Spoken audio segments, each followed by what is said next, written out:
G'day and welcome to episode 33 of The Other Side Australia for May 5 to 11, 2021. This is your weekly summary of the best news and views from an Aussie classical liberal perspective. I'm Damian Coory. In the show this week, the Prime Minister gets deep.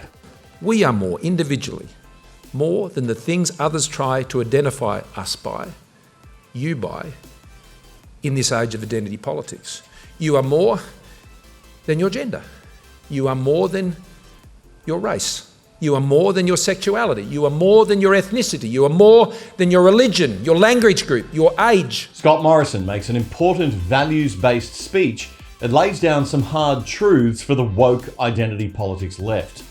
Kevin Rudd claims that ScoMo's religious beliefs are interfering with his governing, and that's dangerous, as a new documentary puts the spotlight on the similarities between Rudd and his longtime frenemy Malcolm Turnbull.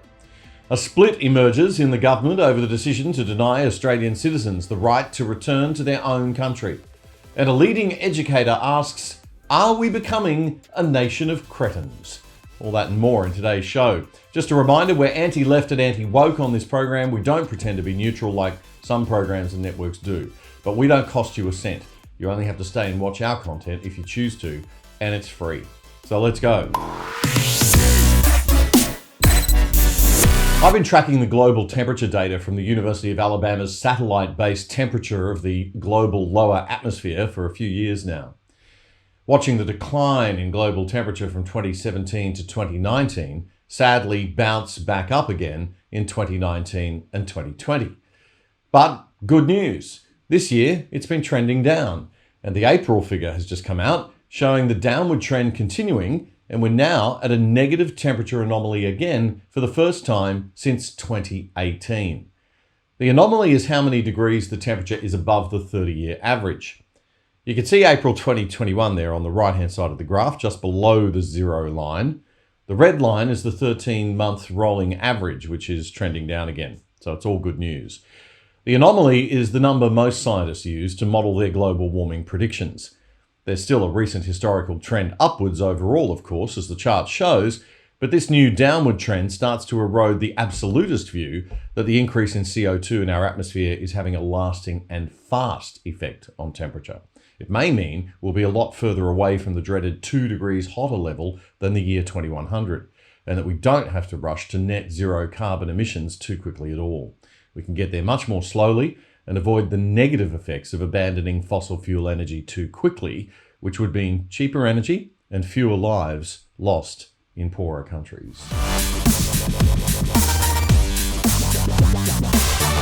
Queensland's Labor Deputy Premier Stephen Miles, a man who has, as far as I know, only held jobs in the union movement and politics, brought his government and our country's standard of class down another notch this week.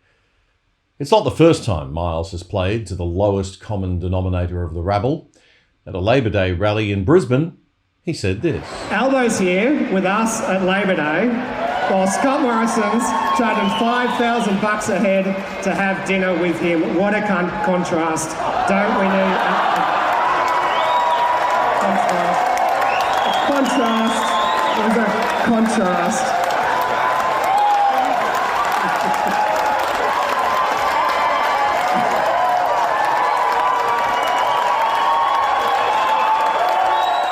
That was pretty clearly deliberate. One more time for clarity. While Scott Morrison's charging $5,000 a head to have dinner with him. What a contrast. Don't we need a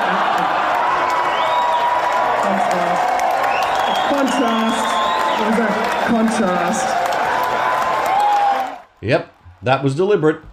Have a look at this knowing smirk, followed by the eye roll. But Miles says it was a stutter that caused the faux pas. Just like Joe Biden, eh? Brilliant. Look, the guy is a child. He's not mature enough, experienced enough, or dignified enough to hold high office. He might be one day when he grows up. He's obviously fairly smart. But right now he's a disgrace to the ALP, to Queensland, and to Australia. As Sydney-sider Catherine C said on Twitter, Stephen Miles, Queensland Deputy Premier, is really quite repulsive and incompetent. He, of course, thinks he's brilliant. Leah Goodrum writes, If he did say what I think he said, he owes the Prime Minister and the good people of Australia an apology. Any politician paid for by we the people should not speak in those gutter-mouth terms. He's a disgrace to his party, voters and his family. And women as well, adds Casa Marie. I think the time's come, Anastasia, as much as you might like having a deputy who's no real threat to you, it's probably not the best for your government long term. Oh, and this was the Labor Day march in Brizzy, as posted on Twitter by PR consultant and Sky News commentator Lisa Goddard, with the tweet, quote, "Remember the fight for veterans to march on Anzac Day? Just me?" Yes. Priorities, anyone? The Prime Minister gave an important speech this week. Important because it was a speech about values. I've been saying for a while that we need leaders to display their values and reveal their humanity. And Scott Morrison did just that in his speech to the Jewish community at a United Israel Appeal event in Sydney last Friday night. You've probably caught snippets on the news. This show is about giving you clips long enough to actually be meaningful before we start commenting on what's being said. So I'm going to share about 9 minutes of highlights from the full 22-minute speech with you now, an opportunity for us to learn a little more about the values that drive our leadership. I want to talk about a topic tonight that is dear to your hearts: community. Community of individuals. We heard it on the video. A nation of individuals. Now, as some of you may know, and as Stephen has mentioned, I have been deeply influenced in recent years by the writing of the late Rabbi Lord Jonathan Sacks. And Julian is responsible for that, because he has thrust Jonathan Sacks' works into the arms of anyone he could get a book into the hands of. Rightly so, and I'm very grateful that he did. And on one occasion, he said, because I was consuming this, that you better be careful, you might become Australia's first Jewish Prime Minister. And I said, don't tell Josh.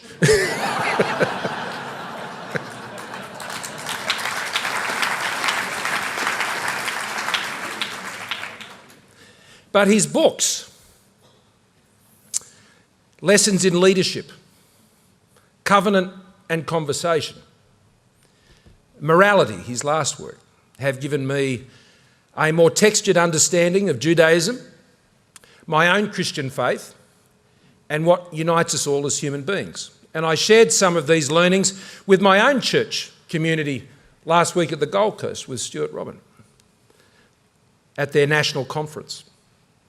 And in his works, Rabbi Sacks wrestles, a bit like Jacob, wrestles with the practical complexities of our modern pluralistic world and finds, through the tenets of his faith, as he did, a pathway to the common good.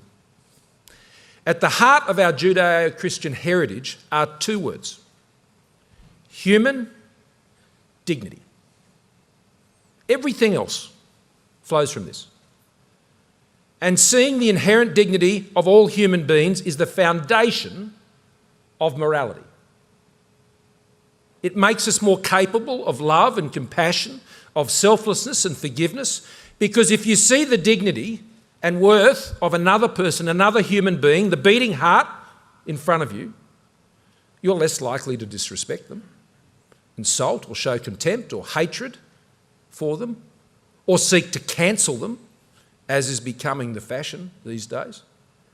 You're less likely to be indifferent to their lives and callous towards their feelings. Now, those of Jewish faith understand this.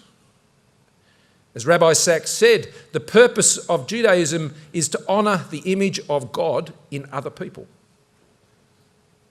Reflecting the psalmist, people who are fearfully and wonderfully made. Such a beautiful idea. And it's one shared by many other faiths, including my own. Appreciating human dignity also fosters our sense of shared humanity. Now, this means that because we are conscious of our own failings and vulnerabilities, we can be more accepting and understanding of the failings and vulnerabilities of others. True faith and religion is about confronting your own frailties. It's about understanding your own and our shared humanity. And the result of that is a humble heart, not a pious or judgmental one. The Prime Minister went on to say that human dignity and morality are foundational to our freedom because they restrain government to act for others, not itself. Hayek, the economist, said the same thing. Freedom has never worked without deeply ingrained moral beliefs. Acting to morally enhance the freedom of others ultimately serves to enhance our own freedom. So it's no surprise then that Rabbi Sacks concluded in his final work, Morality, if you lose your own morality, you are in danger of losing your freedom. The implication here is very important. Liberty is not born of the state, but rests with the individual, for whom morality must be a personal responsibility.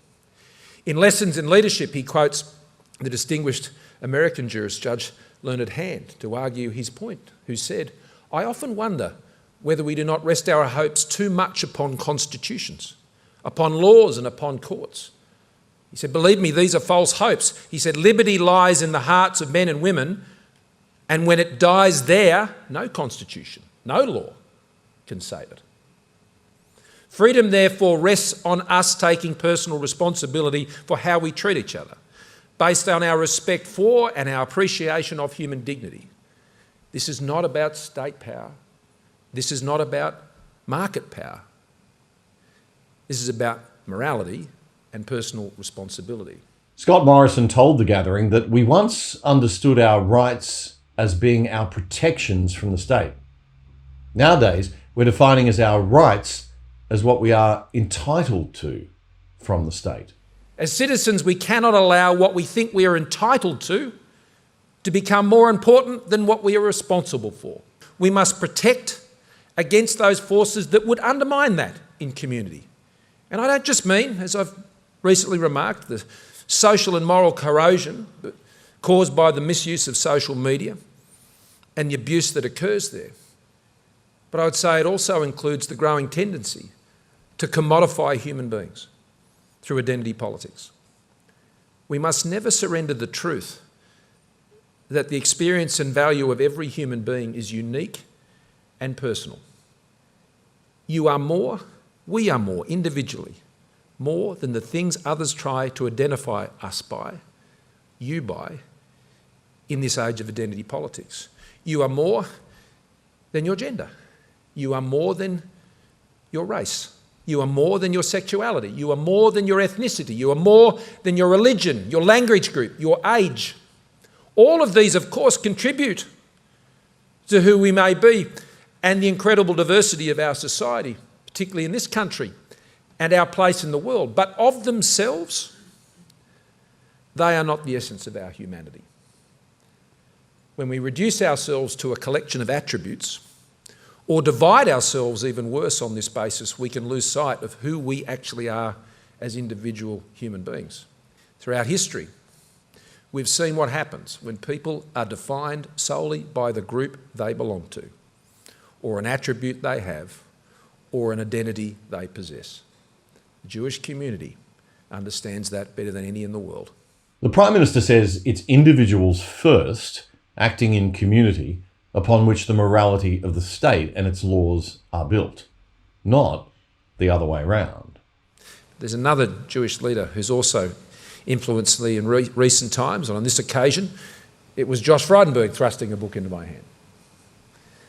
And I know he's had a big impact on Josh, and I know, I would say, everybody in this room, and that's the Holocaust survivor, 101-year-old Eddie Jaku. Eddie's book, The Happiest Man on Earth, is a gift to us. I think he's taking the title of what I might have called my book at some time.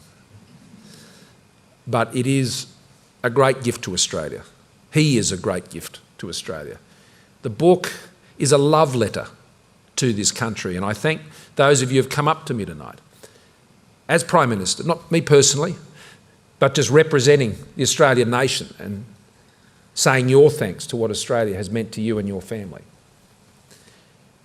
Of course, Eddie's story is harrowing, but it's also hopeful. Of life in the Nazi concentration camps, of surviving Auschwitz, Buchenwald, and the Holocaust.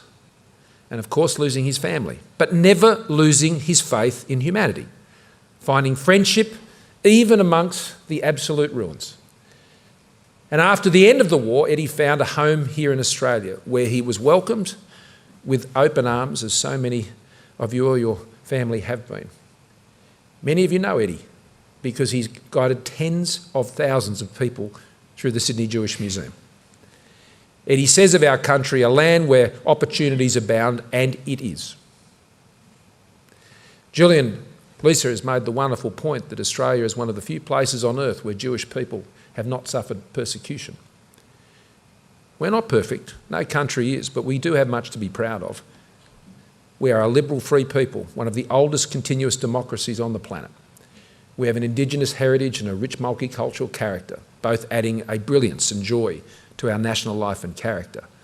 We seek to be a good neighbour in our family here in the Pacific and a good citizen in the world, playing our part, doing our share of the heavy lifting, meeting global challenges. We stand as a sovereign and free nation in an increasingly uncertain part of the world. We value and strive to preserve a liberal world order where the strategic balance favours freedom always.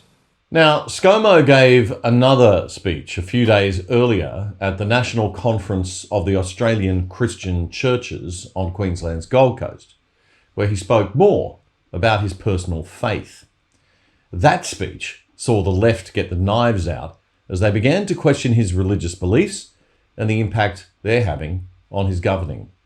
Kevin Rudd, no less, wrote in the left-wing newspaper The Guardian this week that, quote, "There is a troubling section of Morrison's speech where he indicates that humans aren't capable of fixing problems on Earth. Instead, he says, that's the responsibility of God, and what the country needs, therefore, is the growth of the church." The problem with this approach, says Rudd, is that it effectively consigns responsibility for poverty and the despoilation of the planet to powers beyond our control as we drift to a utopian afterlife. It diminishes the role of human agency in fixing social and economic injustices. I don't know, Kevin. Listening to ScoMo's speech and looking at his life's work would suggest that he certainly believes in the role humans have to play in fixing social and economic injustices. It's not a case of humans being able to fix everything 100% or leaving everything to God 100%.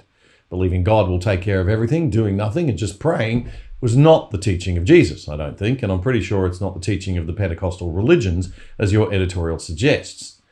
But likewise, believing man can fix everything 100% is an equally dangerous fallacy. A little humility and restraint from time to time doesn't hurt. On the right side of politics, we believe in the individual and small community defining the best balance between doing something and leaving things alone, rather than the state always intervening. As the Prime Minister just said, that is best built upon a morality derived from individuals, family, and small community. Big government and the state are far more likely to pervert morality with a centralised, detached elite group of leaders and bureaucrats making rules on behalf of the many. The repeated utter failure of Marxism in the 20th century and the success of free market capitalism are a testament that we're on the right track. We don't want to be getting our values and sense of morality from the institutions of state. Our humanity doesn't lie there. It lies in our soul, our family, and our community, and for many Australians of many faiths, in their religion and spirituality.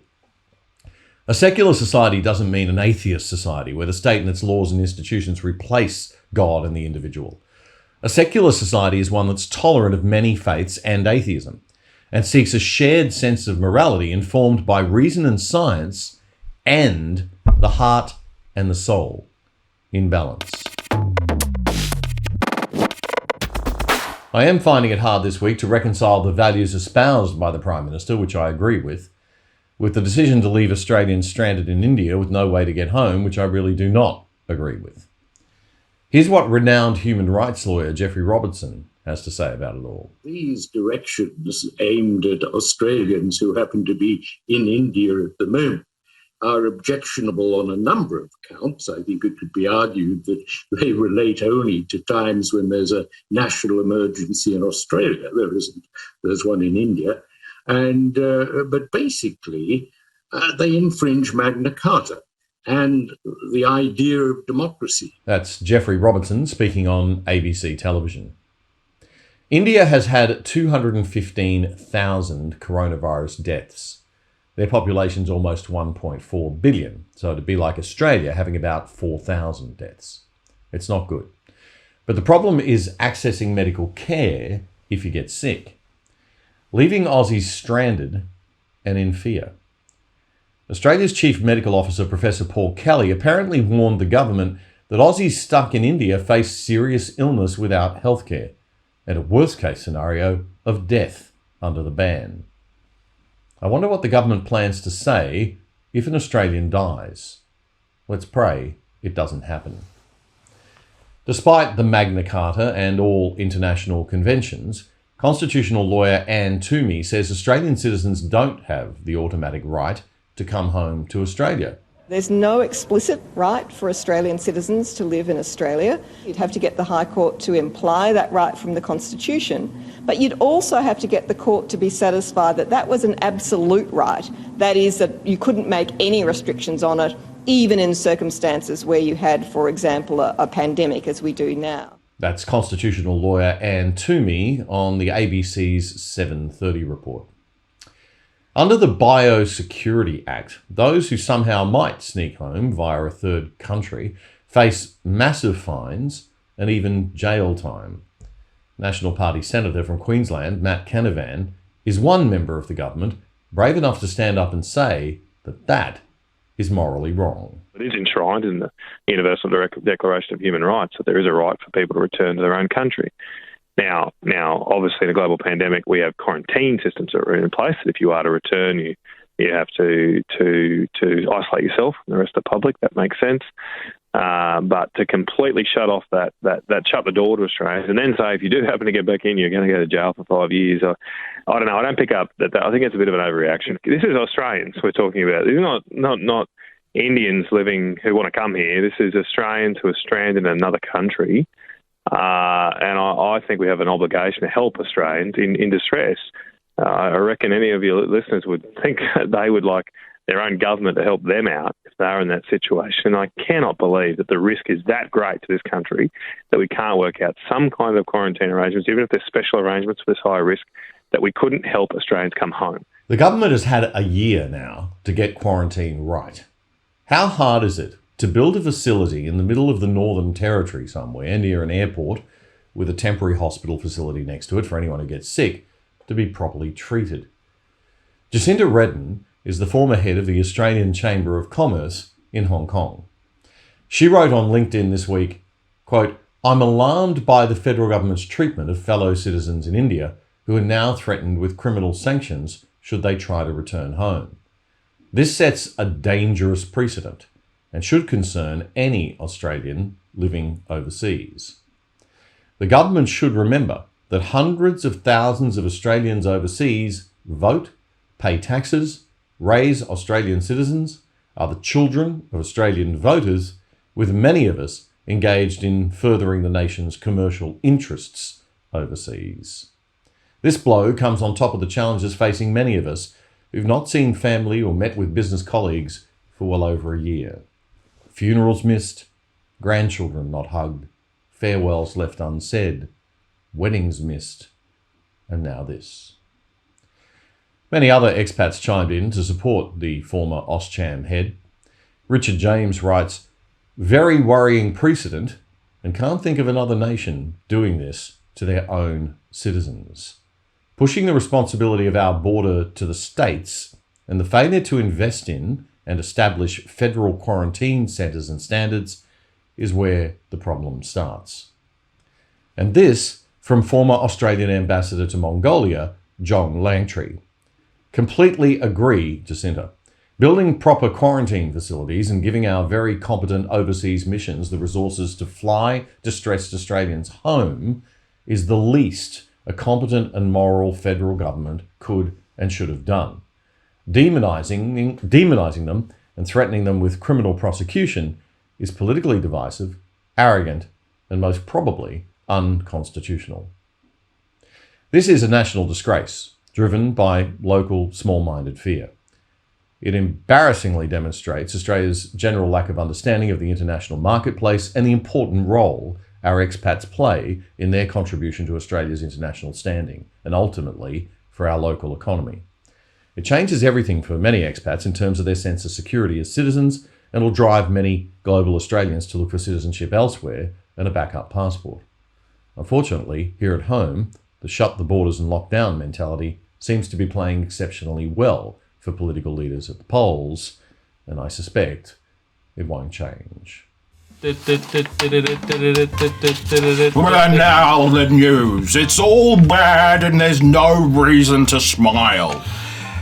Have you ever noticed that about the news? Because the news is serious. You can't joke all the time, Josh. I beg to differ. If you watch The People's Project, you'll see a lot of smiling.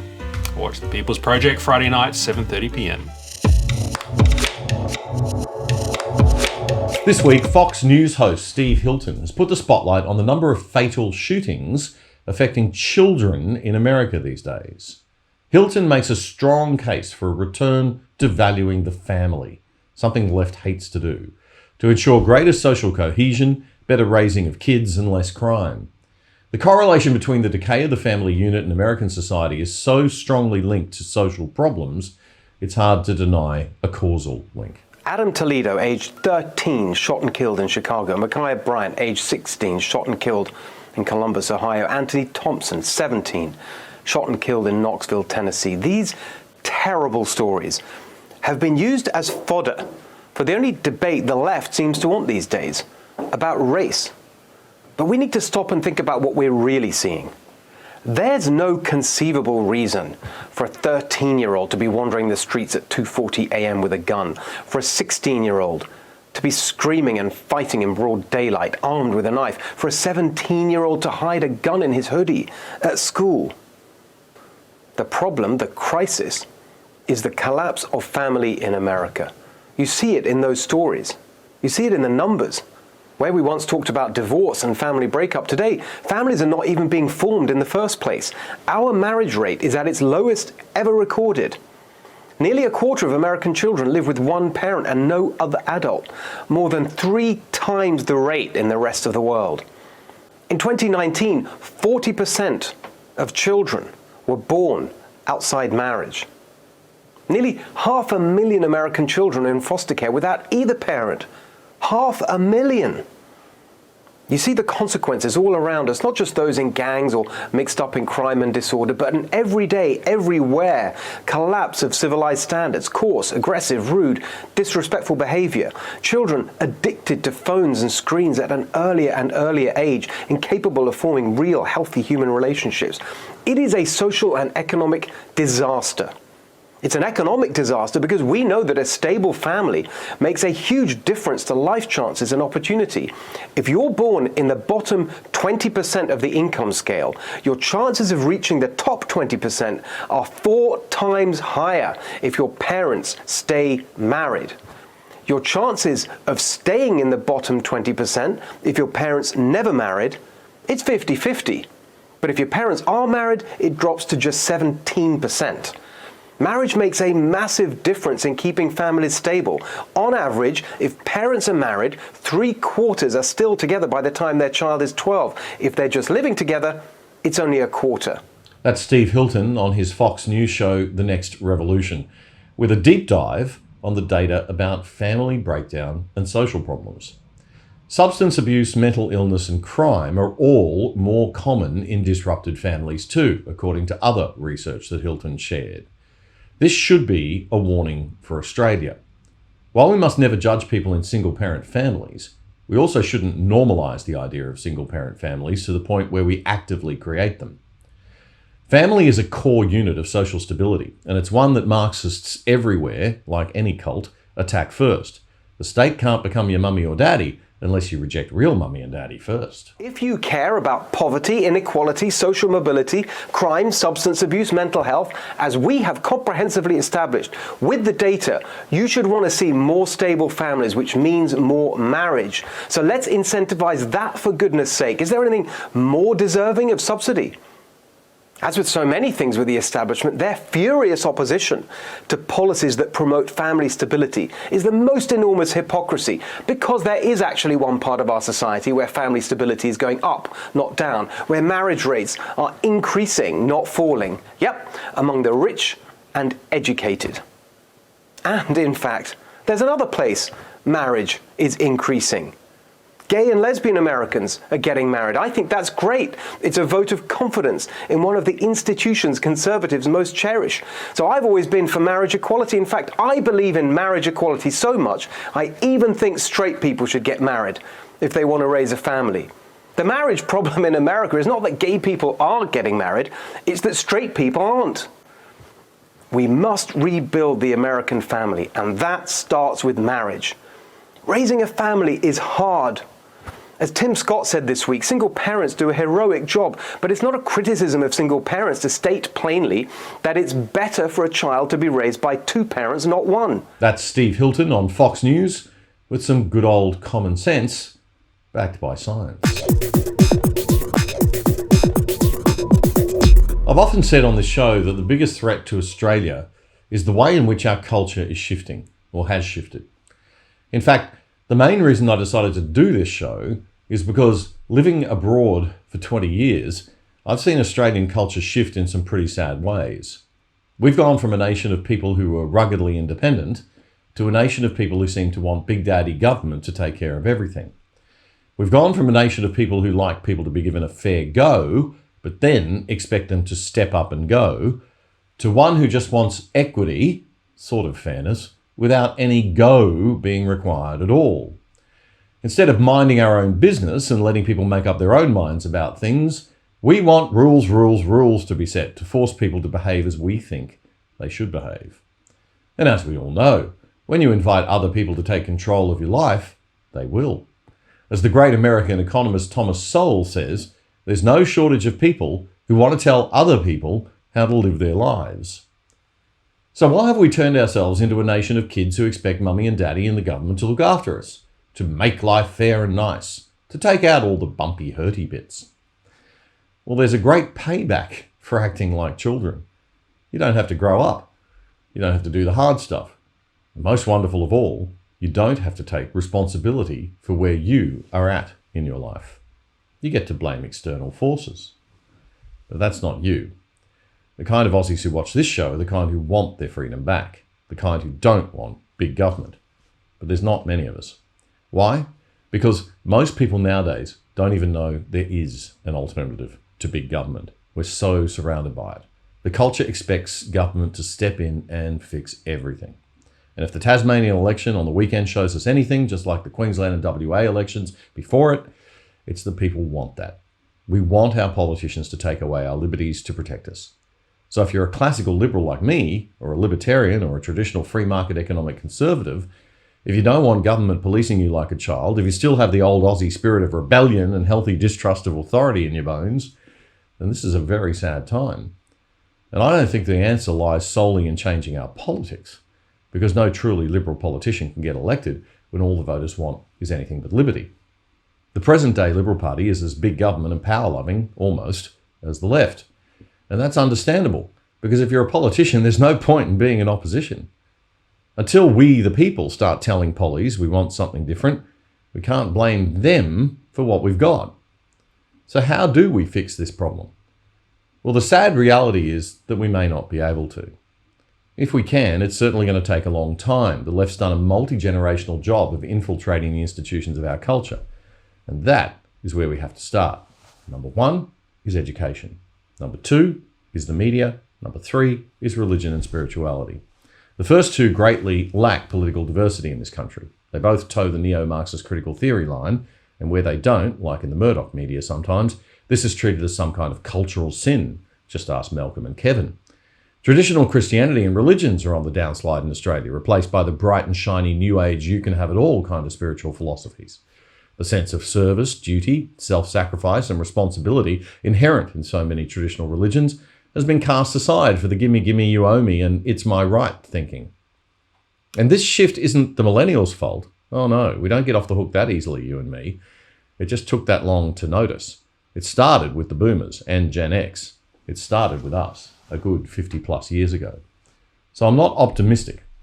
It's hard for any podcast or any media outlet to attract viewers who are prepared to hear the hard stuff and go against the grain of believing Australia is the greatest country on earth and waving the flag in jingoistic fury.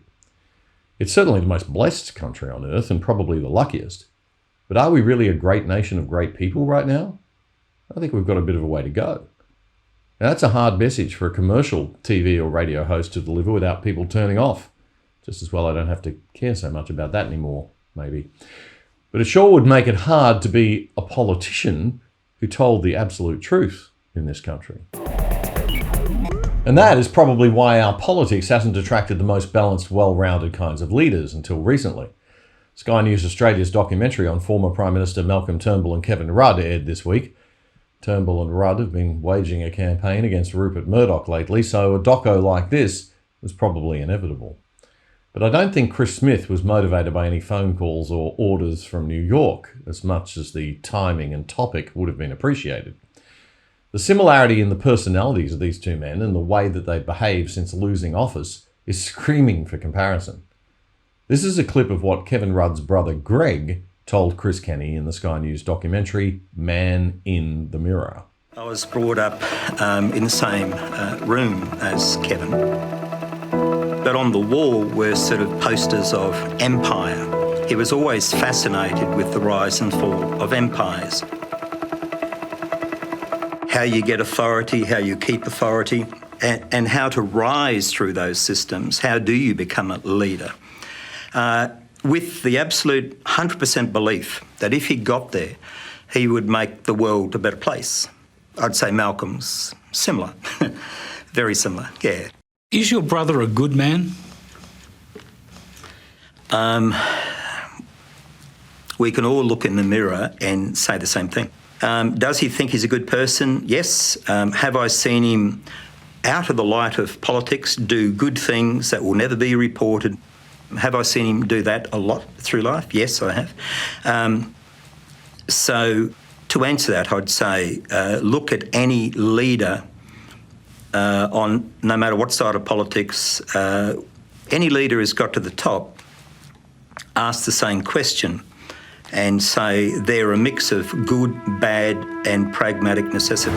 It was hard to come away from this doco not shaking one's head at the lack of national interest and the enormous amount of personal interest that both of these men embodied. Ruthless ambition and a sense of entitlement drove them both. And when they fell, they both felt like they'd been denied something to which they were entitled. Since leaving office, they've continued to desperately strive for public relevance. But in doing so, they've diminished their greatest asset, the dignity of the great office they once held. It was a sad documentary in a way, two very sad, frustrated old men, but products of their time, products of the sense of entitlement rather than service that I spoke of earlier. Repeatedly, the interviewees spoke of the great intelligence of these two men, despite their flawed personalities. But intelligence is more than just raw intellect and the ability to speed read lots of tedious government documents and make sense of them quickly. Real intelligence is balanced and also requires social and emotional intelligence. Ask any mid-level corporate leader. And as a very outside observer, I can't really see a lot of that in either of these men. The documentary concluded with a suggestion that perhaps Scott Morrison should find jobs for them both in which they can serve the country, to give them something productive to do and use their great intellects. I'm not sure that's such a great idea. They have plenty of business interests to keep them occupied without needing to go on the taxpayer's dime. These guys have one big thing in common. They've both proven that serving the country is their number 2 priority.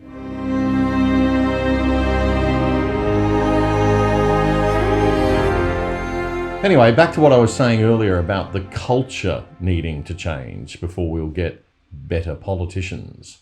Number 1 in cultural change is education. We have 2 generations, maybe 3, of left-wing critical theory pretending to be a decent form of intellectual thought, infecting our unis and our teachers. So what is neo-Marxist critical theory? It's the academic rubbish that sits behind wokeism and identity politics. Jordan Peterson explains best in this excellent PragerU video. You may not realize it, but you are currently funding some dangerous people. They are indoctrinating young minds throughout the West with their resentment-ridden ideology. They have made it their life's mission to undermine Western civilization itself, which they regard as corrupt, oppressive, and patriarchal. If you're a taxpayer or paying for your kid's liberal arts degree, you're underwriting this gang of nihilists. The language police who enshrine into law use of fabricated gender pronouns, and the deans whose livelihoods depend on madly rooting out discrimination, where little or none exists. Their thinking took hold in Western universities in the 60s and 70s, when the true believers of the radical left became the professors of today. And now we rack up education-related debt, not so that our children learn to think critically, write clearly, or speak properly, but so they can model their mentor's destructive agenda. It's now possible to complete an English degree and never encounter Shakespeare. Shakespeare, Professor Peterson goes on to point out, is one of those dead white males whose work underlies the inherent oppression in our society. You might have seen this in the paper on the weekend. Revisions to the Australian school curriculum were revealed this week after a year-long review requested by the Education Council in response to concerns about the nation's declining academic results. The changes included more critical theory content about the invasion of Australia and the significance of First Nations people, and plans to use questionable and untested educational methods to teach the basics. Just what the doctor didn't order. Immediately, it was slammed by more conservative education philosophers like University of Queensland Emeritus Professor Kenneth Wiltshire, who told the Australian newspaper this week that ACARA, the Curriculum and Assessment Reporting Authority, funded by you, the taxpayer, should be abolished. We will create a nation of cretins awash in a world where they have no understanding of the history of civilization, human thought, human philosophy, values, or principles which have produced lessons to be acknowledged by all societies, Professor Wiltshire said. We might already be too late. How about this for an idea? Instead of governments and bureaucrats and academics burning through our hard-earned tax dollars trying to work out what the best curriculum will be, which a blind man could see isn't going to work because everyone's pushing their own political agendas, why don't we apply the free market to education? Hand out education vouchers to everyone of equivalent value instead of trying to run schools, and let the free market run the schools. Then some horrible things will happen, like parents could choose what they want their kids to be brainwashed with and which school to send them to. Teachers could work for the schools they want to. Good teachers would be promoted and be in demand and be paid more, and then teaching would become a coveted profession. And bad teachers would be spat out by the market. It's called accountability. Good schools would become great schools. Education theory would actually be market tested and would improve, lifting all schools. All schools. And the government's job would simply be to measure the school's outcomes to ensure we're meeting global metrics. The basics are covered. Nothing more. Now, it seems radical, but it only seems radical to us as Aussies because we've never considered this approach before. Freedom and liberty will fix the system because everyone can then choose what they want, instead of us all having to have our kids brainwashed by a curriculum decided upon by a bunch of bureaucrats sitting in a room pushing their pet intellectual theories. You know, the free market actually works, folks. The profit motive is a good thing, and education is an area where we do not need or want Big Brother sticking its nose in. But back to Jordan Peterson. He says if we're going to successfully oppose the postmodernists, the identity politics woke neo-Marxists, we need to understand their worldview. First is their new unholy trinity of diversity, equity, and inclusion. Diversity is defined not by opinion, but by race, ethnicity, or sexual identity. Equity is no longer the laudable goal of equality of opportunity, but the insistence on equality of outcome. And inclusion is the use of identity-based quotas to attain this misconceived state of equity. All the classic rights of the West are to be considered secondary to these new values. Take, for example, freedom of speech, the very pillar of democracy. The postmodernists refuse to believe that people of goodwill can exchange ideas and reach consensus. Their world is instead a Hobbesian nightmare of identity groups warring for power. They don't see ideas that run contrary to their ideology as simply incorrect. They see them as integral to the oppressive system they wish to supplant, and consider it a moral obligation to stifle and constrain their expression. Second is rejection of the free market, of the very idea that free voluntary trading benefits everyone. They won't acknowledge that capitalism has lifted up hundreds of millions of people, so they can, for the first time in history, afford food, shelter, clothing, transportation, even entertainment and travel. Those classified as poor in the US, and increasingly everywhere else, are able to meet their basic needs. Meanwhile, in once prosperous Venezuela, until recently the poster child of the campus radicals, the middle class lines up for toilet paper. Third and finally are the politics of identity. Postmodernists don't believe in individuals. You're an exemplar of your race, sex, or sexual preference. You're also either a victim or an oppressor. No wrong can be done by anyone in the former group, and no good by the latter. Such ideas of victimization do nothing but justify the use of power and engender intergroup conflict. All these concepts originated with Karl Marx, the 19th century German philosopher. Marx viewed the world as a gigantic class struggle, the bourgeoisie against the proletariat, the grasping rich against the desperate poor. But wherever his ideas were put into practice, in the Soviet Union, China, Vietnam, and Cambodia, to name just a few, whole economies failed and tens of millions were killed. We fought a decades-long Cold War to stop the spread of those murderous notions. But they're back in the new guise of identity politics. The corrupt ideas of the postmodern neo-Marxists should be consigned to the dustbin of history. Instead, we underwrite their continuance in the very institutions where the central ideas of the West should be transmitted across the generations. Unless we stop. Yes. Let's stop it, shall we? The Melbourne International Comedy Festival wrapped up about 2 weeks ago. American stand-up comic Arj Barker performed among many others. ABC TV put together a little television gala special. And since we've been deeply discussing the spiritual fabric of our nation this week, I thought the perspective of an outsider might be a good choice for our comedy section. I've traveled all around this country, and everywhere I go, people have always been nice to me and nice to each other. Let's face it, Australia is a friendly country. Until a global pandemic strikes.